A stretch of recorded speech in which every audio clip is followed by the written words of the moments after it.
পৃথিবীর বুকে সবথেকে শক্তিশালী জাতিকে আল্লাহ তাআলা কেন ধ্বংস করেছিলেন জানতে হলে আমাদের সাথেই থাকুন। এই জাতির নাম হলো আদ জাতি। তারা বিশাল দেহের অধিকারী ছিলেন। তারা বড় বড় পাহাড় কেটে প্রাসাদ তৈরি করত, বড় বড় শহর তৈরি করত।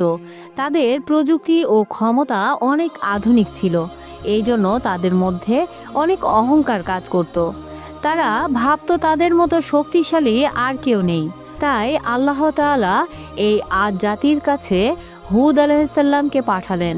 হুদ আলাইহিসসালাম তাদের বলতো, তোমরা অহংকার করো না, তোমরা পাপ কাজে লিপ্ত হও না, তোমরা আল্লাহর পথে ফিরে আসো। তা না হলে আল্লাহ তাআলা তোমাদের উপর কঠিন শাস্তি পাঠাবেন। কিন্তু আদ জাতি আল্লাহকে অস্বীকার করলো এবং অহংকার করে বলল, আমরা এতটাই শক্তিশালী যে আমাদের উপর কেউ শাস্তি দিতে পারবে না। সময় চলে আসলো ধ্বংসের। আল্লাহ তাদের উপর ভয়ঙ্কর বৃষ্টি ও ঝড় পাঠালেন এবং সেই ঝড় 7 দিন পর্যন্ত চলতে থাকলো। এই ঝড় এতটাই ভয়ঙ্কর ছিল যে তাদের বানানো বড় বড় প্রাসাদ ভেঙে পড়েছিল এবং এই আদ জাতি মরে মাটির সঙ্গে মিশে গিয়েছিল। প্রিয় বন্ধুরা, ভিডিওটি ভালো লেগে থাকলে অবশ্যই আমাদের সাথেই থাকবেন।